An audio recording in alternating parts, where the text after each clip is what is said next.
बिस्मिल्लाहिर्रहमानिर्रहीम। अस्सलाम वालेकुम स्टूडेंट्स। आज के लेक्चर में हम प्रिवेंशन ऑफ कोरोजन पढ़ेंगे। जैसे हमने कोरोजन पढ़ा था कि corrosion slow and continuous eating away of metal by its environment को कहते हैं, या by of a substance by its environment को कहते हैं।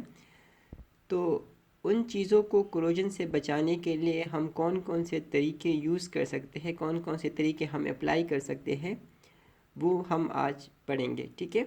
तो यहाँ पे आपके बुक में टोटल तकरीबन कोई 6 मेथड्स ऑफ प्रिवेंशन है आपको बताए गए हैं, वो हम आज डिटेल से पढ़ेंगे। ठीक है। So the first one method आपको बताया जा रहा है, और उससे पहले corrosion can be prevented by a number of methods आपको बताया गया है कि मुख्तलिफ तरीके आपके पास है कोरोजन को प्रिवेंट करने के लिए या रोकने के लिए, depending on the circumstances of corroded metals. Circumstances हालत को कहते हैं, हालात को कहते हैं। ठीक है। तो आपको कह रहे हैं कि हालात पे मुनहसर है आपके पास वो मेथड्स जो कोरोजन के प्रिवेंशन के लिए यूज़ होते हैं, कि ये कोरोजन जो है वो कौन से हालत में हो रहा है, कौन से हालात में हो रहा है। अगर आप वो हालात ही उनको प्रोवाइड ना करें, वो कंडीशंस ही प्रोवाइड ना करें, वो सर्कमस्टांसिस ही प्रोवाइड ना करें, तो कोरोजन आपके पास नहीं होगा। ठीक है। तो या आप उन हालात को चेंज कर लें उनके लिए, या कोई दूसरी दूसरी हालत उससे ज़्यादा इजी हालत उनको प्रोवाइड कर लें, जिससे कोरोजन का ध्यान जो है या कोरोजन जो है वो दूसरी तरफ हो जाए और आपके पास ये चीज़ जो है जो आपका मेटल है वो ख़राब ना हो। ठीक है।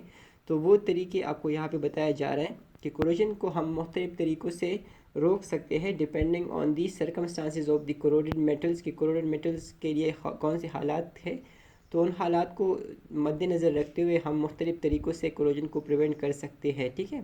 फिर corrosion prevention techniques are generally classified into 6 group. आपको बताया जा रहा है कि कोरोजन प्रिवेंशन टेक्निक्स जो आपके पास है, तरीक़ेकार जो आपके पास है, तो वो फ़नून या वो तरीके आपके पास जनरली हम 6 कैटेगरीज़ में हम डिवाइड करते हैं, उनको क्लासीफाई करते हैं उनको। ठीक है। वो कैटेगरीज़, वो टेक्निक्स क्या है, तो आपको फर्स्ट बताया जा रहा है। The first one is removal of stains. ठीक है। जैसे हमने रस्टिंग में पढ़ा था कि स्टेन्स और डेंट्स जो होते हैं, these acts as the anodic site for the corrosion. Corrosion के लिए ये एनोडिक साइट की तरह बिहेव करते हैं। तो अगर हम उसका स्टेन्स को हटा दें या वो डेंट्स को हटा दें, ठीक है, तो देट मीन्स कि हमने एनोडिक साइट ही हटा दिया है। तो अगर किसी सेल में आपके पास, जैसे हमने पढ़ा था कि कोरोजन आपके पास बेसिकली ऑक्सीडेशन रिडक्शन प्रोसेस या रिएक्शंस है। ठीक है। तो अगर हम एनोडिक रीजन को हटा दें, मतलब ऑक्सीडेशन ही नहीं हो रही हो, लॉस ऑफ इलेक्ट्रॉन ही नहीं हो रहा हो, तो जो मेटल है वो डैमेज ही नहीं होगा, क्योंकि हमने पढ़ा था ना कि loss of electron from a metal damages it. ठीक है। वो उसको डैमेज कर लेता है, वो इलेक्ट्रॉन का लॉस होना किसी मेटल को क्या कर लेता है, डैमेज कर लेता है। तो अगर हम उसका एनोडिक साइट ही हटा देते हैं, ठीक है, तो उससे क्या होगा कि जो मेटल होगा वो खराब फिर नहीं होगा। ठीक है। उसके बाद जो दूसरा तरीका आपके पास है, that is paints and coating. Paints and coating, ये टेक्निक जो है, इससे हम क्या करते हैं कि इससे हम जो कैथोडिक रीजन है जहाँ पे वाटर और एयर की कंसंट्रेशन ज़्यादा होती है, हम क्या करते हैं कि पेंट्स और कोटिंग से हम उस मेटल और उस वाटर और ऑक्सीजन के दरमियान एक बैरियर डाल देते हैं, एक रुकावट डाल देते हैं। ठीक है। जैसे आपने पर्स करी, आपको ठंड लग रही होती है, आप जैकेट पहन लेते हो, आप स्वेटर पहन लेते हो, ठीक है, ब्लेज़र पहन लेते हो। तो ये सारा जो आपके पास होता है, ये क्या करता है कि वो इन्वायरमेंट और आपके बीच में एक बैरियर डाल देता है, जिससे आपकी बॉडी से हीट लॉस नहीं हो रहा होता और आपको ठंड भी नहीं लग रही होती। ठीक है। तो इसी तरह से पेंट्स और कोटिंग एक टेक्निक है जिसमें हम क्या करते हैं, जिसमें हम उस मेटल और वो जो इन्वायरमेंटल कंडीशंस है, यानी इन्वायरमेंट है, उनके दरमियान एक बैरियर डाल देते हैं। ठीक है। मतलब एक रुकावट डाल देते हैं। तो अगर वो पेंट्स और कोट जो होते हैं, जो लेयर्स होते हैं, जब हमने उनको उनके ऊपर चढ़ाया होता है, तो वो अगर मेटल के ऊपर मौजूद होंगे, तो इससे क्या होगा कि वो मेटल जो है वो एनवायरनमेंट के साथ कांटेक्ट में ही नहीं आएगा। तो अगर एनवायरनमेंट के साथ कांटेक्ट में ही नहीं आएगा, तो वो रिएक्शन कैसे करेगा, अगर रिएक्शन नहीं होगा तो वो कोरोड भी नहीं होगा। ठीक है। तो आपको यहाँ पे बताया जा रहा है कि paints and other organic coatings जो आपके पास होते हैं, पेंट्स और आप उसके ऊपर पॉलीथीन शीट चढ़ा लेते हो या कोई और चीज़, तो ये आपको बताया कि अदर ऑर्गेनिक कोटिंग में ये आते हैं। ठीक है। आपके पास, तो अगर आप पेंट किसी लोहे के ऊपर या किसी मेटल, किसी ऐसी सब्सटेंस जो कि कोरोडेबल है, जो ख़राब हो सकता है, तो उसके ऊपर आप उसको चढ़ा लेते हो, तो क्या होगा कि वो उसको प्रोटेक्ट करेगा मेटल को फ्रॉम कोरोजन इफेक्ट, ठीक है, ऑफ द एनवायरनमेंट। तो आपको कह रहे हैं कि paints and other organic coatings are use to protect metals from this corrosion effect. Beside this modern paints contain a combination of chemical called stabilisers. इसके साथ साथ जो मॉडर्न पेंट्स है आपके पास, जो आजकल जदीद पेंट्स होते हैं, उनमें कुछ केमिकल्स होते हैं जिनको हम स्टेबलाइज़र कहते हैं। Stabiliser provide protection prevention against not only corrosion but also against weathering and other atmospheric effects. अब ये जो मॉडर्न पेंट्स है, ये इनमें ऐसे केमिकल्स होते हैं जो कि स्टेबलाइज़र होते हैं। अब स्टेबलाइज़र क्या करते हैं, एक तो कोरोजन से प्रोटेक्ट करते हैं, दूसरा जो और इन्वायरमेंटल इफेक्ट होते हैं उनसे भी उनको क्या करते हैं, प्रोटेक्ट करते हैं, ठीक है। मतलब कि जो वेदरिंग अगेंस्ट वेदरिंग होता है, जो मौसमी असरात होते हैं किसी भी चीज़ पे, तो उससे उनको प्रोटेक्ट कर रहे होते हैं। कौन कौन सी चीज़ें, जो स्टेबलाइजर्स आजकल के नए जो जदीद पेंट्स हैं उनमें यूज़ होते हैं, ठीक है, क्लियर। मतलब कि आजकल के जो पेंट्स हैं वो इंतहाई, पहले ज़माने में तो वो जो पेंट मतलब वो जो चूना वगैरह यूज़ किया जाता था तो वो इतना पायदार नहीं होता था, वो ख़त्म हो जाता, कुछ देरों बाद वो हट जाता। इस वजह से आजकल जो मॉडर्न पेंट्स होते हैं उनकी क्वालिटी दिन ब दिन बेहतर की जा रही है। और आजकल जो पेंट्स मिलते हैं तो वो क्या करते हैं कि उनमें और बहुत सारे केमिकल्स ऐसे ऐड किए होते हैं जिससे क्या होता है कि वो अ, जो मेटल होता है वो ना तो सिर्फ ना सिर्फ उनको कोरोजन से बचा रहा होता है उन मेटल्स को, बल्कि उनके साथ साथ क्या कर रहा होता है कि उनकी और जो इन्वायरमेंटल इफेक्ट होते हैं उनसे भी उनको बचा रहा होता है, ठीक है। Know the third method for prevention of corrosion is alloying. Alloying जिसमें हम कहते हैं कि हम मिक्सचर्स बनाते हैं, मिक्सचर्स ऑफ मेटल्स बनाते हैं। एलॉय मींस आप मिक्सचर बनाते हो दो मेटल्स या दो से ज़ायद मेटल्स का। तो ये भी क्या है, एक टेक्निक है जिससे हम कोरोजन को प्रिवेंट कर सकते हैं, ठीक है। मतलब कि आप ऐसे करते हो कि आप एक मेटल्स की एक कम्बिनेशन लेते हो, जैसे जिंक है, कॉपर है आपके पास, निकल है, क्रोमियम है, और उनको फिर आप कंबाइन करके क्या करते हो कि उनका एक मिक्सचर बनाते हो, उनको मेल्ट करके मिक्स करते हो, और उससे आपके पास जो मिक्सचर बनता है उसको हम एलाई बुलाते हैं, बर्थ उसको उर्दू में कहते हैं, ठीक है। इस तरह लिखते हैं, बे है रा और ता आपके पास है बर्थ, ठीक है। तो ये जो हम मिक्स करके बर्थ बनाते हैं, एलाई बनाते हैं, तो उससे क्या होता है कि जो मुख्तलिफ़ मेटल्स होते हैं ना, तो मुख्तलिफ़ मेटल्स के मिक्स होने से क्या हो जाता है कि उनका जो जो आयरन एटम्स के दरमियान जो तसलसल होता है इलेक्ट्रॉन लॉस करने का और मुख्तलिफ मतलब कि कोरोड होने का, वो तसलसल टूट जाता है क्योंकि उनके दरमियान और एटम आ जाते हैं दूसरे मेटल्स और दूसरे सब्सटेंसेस के।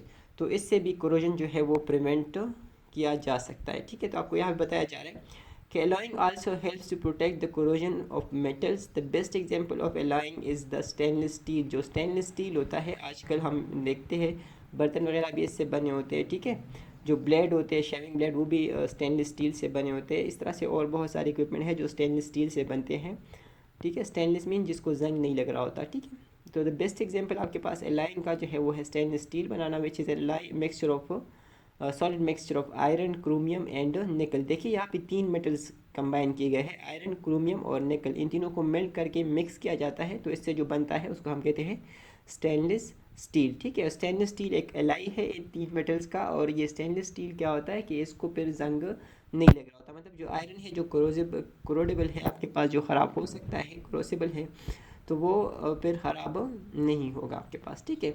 इस तरह से stainless steel strongly resist the corrosion. आपको बता रहे हैं कि स्टेनलेस स्टील से क्या होता है कि कोरोजन रेजिस्ट कर रहा होता है ये। And development of new alloys are constantly under production. आपके पास जो नए एलाइज है वो आजकल बन रहे हैं, जैसे कि आपने ब्रास और ब्रॉन्ज का पढ़ा है, ठीक है। जो कॉपर और जिंक से बनता है, इस तरह से कॉपर और निकल से बनता है। बहुत सारे आपके पास और एलाइज भी मौजूद है आजकल मार्केट में, जिसको हम उनकी खूबसूरती या उनके फ़ायदारी या मुफीद होने के निस्बत से हम उनको मुख्तलिफ़ पर्पज़ के लिए यूज़ करते हैं, ठीक है। अच्छा, ये साइंटिफिक इन्फॉर्मेशन देखें तो यहाँ पे एलाई की डिफिनीशन आपको लिखवाई गई है। N ally is a homogeneous mixture of metals or a mixture of metal and other another element. आपके पास Li क्या होता है, होमोजीनियस मिक्सचर ऑफ मेटल्स होता है, या एक मेटल होता है और दूसरा कोई सब्सटेंस होता है उसके साथ, ठीक है। तो उसको हम Li कहते हैं, मतलब कि ये मेटल्स की भी हो सकती है और मेटल्स नॉन मेटल्स की भी हो सकती है, ठीक है। लेकिन ऐसे नॉन मेटल जो कि उन मेटल्स के साथ रिएक्शन नहीं कर रहे होते हो, ठीक है। आपने सिर्फ मिक्सचर बनाना है, उनके दरमियान रिएक्शन नहीं करना। तो यहाँ पे आपने याद रखना है कि ये फिज़िकल मिक्सचर होते हैं, जैसे कि हम कहते हैं कि फिज़िकल प्रोसेस के ज़रिए कंबाइन हुए होते हैं, ठीक है। मतलब इनके दरमियान रिएक्शन नहीं हुआ होता, तो उसको हम एलॉय कहेंगे, ठीक है। अच्छा, उसके बाद जो आपके पास है दैट इज़ मेटालिक कोटिंग और प्लेटिंग, ये एक दूसरा टेक्निक है। जैसे पेंट था आपके पास या और कोई कोटिंग वगैरह था, उसी तरह से यहाँ पे भी आपके पास है, लेकिन यहाँ पे जो आप ऊपर चढ़ा रहे होते हो वो कोई मेटल होता है। क्या होता है, मेटल।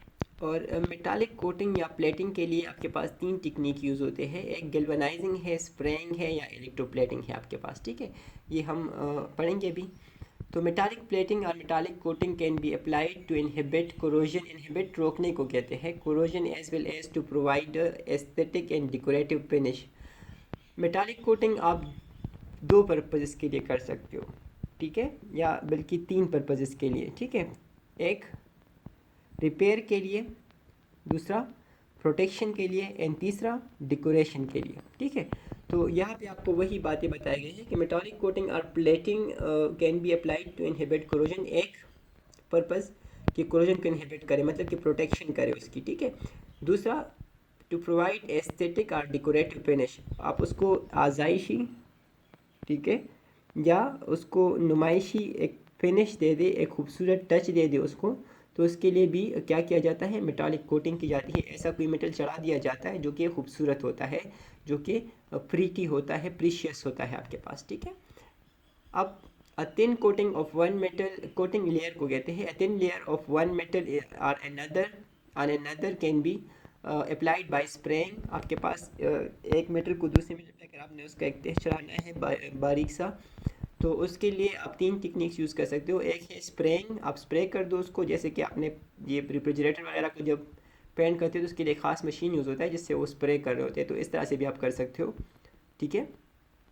दूसरा, गैल्वेनाइजिंग। गैल्वेनाइजिंग एक तरीका होता है जिसमें आप क्या करते हो कि कोई भी मेटल जो आपके पास होता है उसको आप जिंक को मेल्ट करके आप एक उसका मोल्टन फॉर्म लेते हो, और उसमें फिर आप उसको क्या करते हो, या जिंक सोल्यूशन लेते हो और आप उसको फिर क्या करते हो, उसमें डिप कर लेते हो, ठीक है। क्लियर, मतलब आप क्या करते हो कि एक जिंक का या तो सोल्यूशन ले लेते हो, या जिंक को लेके आप उसको मेल्ट करके एक मोल्टन फॉर्म, मतलब एक लिक्विड फॉर्म में जिंक ले लेते हो, और उसमें आप कोई भी मटेरियल जिस पे आपने जिंक चढ़ाना होता है उसको ऐसे डिप करते हो। जैसे डिप करके वापस आप निकालते हो तो उस पे के ऊपर वो तह जिंक का चढ़ जाता है। इस प्रोसेस को गैल्वेनाइजिंग कहते हैं, ठीक है। ये सिर्फ जिंक के लिए यूज़ होता है, ठीक है। किसके लिए, जिंक के लिए। एंड द थर्ड प्रोसेस जो यूज़ होता है फॉर मेटालिक कोटिंग और प्लेटिंग, दैट इज़ इलेक्ट्रोप्लेटिंग, ठीक है। इलेक्ट्रोप्लेटिंग में हम क्या करते हैं कि हम इलेक्ट्रोलाइटिकली एक मेटल को दूसरे मेटल के ऊपर चढ़ाते हैं। वो हम अब इसके बाद जो है ये जो प्रिवेंशन मेथड है इसके बाद डिटेल से पढ़ेंगे हम उसको, ठीक है। क्लियर। फिर उसके बाद फॉर एग्जांपल आयरन आर्टिकल्स जो होते हैं, आयरन के जो बर्तन होते हैं, लोहे के जो बर्तन वगैरह होते हैं, are protected from rusting by nickel और क्रोमियम और टिन प्लेटिंग, ठीक है। मतलब कि आयरन को, अगर कोई आयरन के आर्टिकल्स या बर्तन वगैरह या कोई इक्विपमेंट है आपके पास और आप उसको प्रोटेक्ट करना चाह रहे हो, तो आप उसको प्रोटेक्ट कर सकते हो बाय बाय निकल प्लेटिंग और क्रोमियम प्लेटिंग और टिन प्लेटिंग, ठीक है। मतलब कि तीन मेटल्स हैं जो कि कोरोजन रेजिस्टेंट होते हैं, इनकी कोरोजन नहीं होती, तो आप इसको मेटल्स आयरन के ऊपर चढ़ा लेते हो, तो उससे क्या होगा कि जो आयरन है वो कोरोड पर नहीं होगा, ठीक है। बाकी जो दो मेथड्स है वो हम इंशाल्लाह नेक्स्ट लेक्चर में पढ़ेंगे, ठीक है। तब तक के लिए अल्लाह हाफ़िज़।